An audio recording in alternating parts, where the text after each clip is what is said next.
আইন কতটা জঘন্য হইলে এর মতো একটা মহিলা ধর্ষণ মামলা আমাকে দিতে পারে?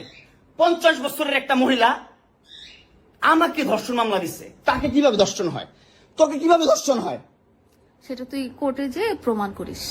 কোর্ট তো তোর কি না, তোর বাপের না কোর্ট? তোর বাপ আর্মিতে, তোর ভাই আর্মিতে, তোর জামাই আর্মিতে, তোর 2টা জামাই আর্মিতে।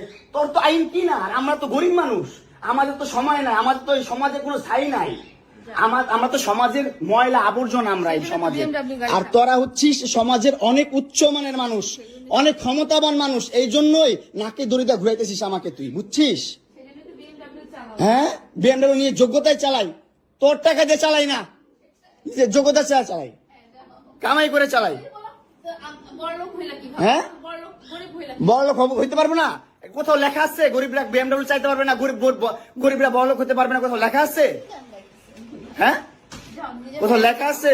নাহলে ওই মেয়েদের বাসায় যাও, নাহলে নরসিংদী যাও, যেখানে যাচ্ছিলে সেখানে যাও। তোমার কাপড় চোপড় নিবা? অবশ্যই নিব, দাও।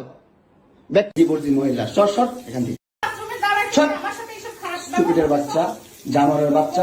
2টা সংসার করতে পারছ না, কি সংসার করবি তুই? 2টা ভালো পরিবারের সংসার করতে পারছ না, জানোয়ার কোথাকার। 2টা ভালো পরিবারের সংসার করতে পারছ না তুই, জানোয়ার কোথাকার। স্টুপিড কোথা? তুই আমার ডাটা ট্রান্সফার কেন করবি তোর মোবাইলে? তুই আমারে অজ্ঞান করে আমার মোবাইল থেকে ডাটা ট্রান্সফার কেন করবি তুই? স্টুপিডের বাচ্চা, জানোয়ারের বাচ্চা। তোর বাসায় এনে কাজের লোক ডাকা আনিস, আবার জানোয়ারের বাচ্চা কোথাকার। তোর বাসায় আমি আসতে চাইছি কখনো? তুই আনবি কেন তোর বাসায় আমাকে?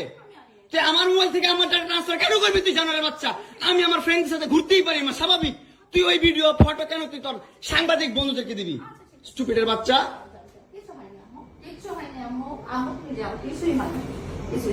কেন দিবি তুই?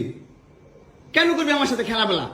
মামলা করে আবার একটা খেলা করতেছিস, মামলা উঠাবি, আবার উঠাবি না, কেন করতেছিস তুই আমার সাথে খেলা? আমার বাসায় মারামারি এগুলো করতেছে, আপনারা আসেন তো।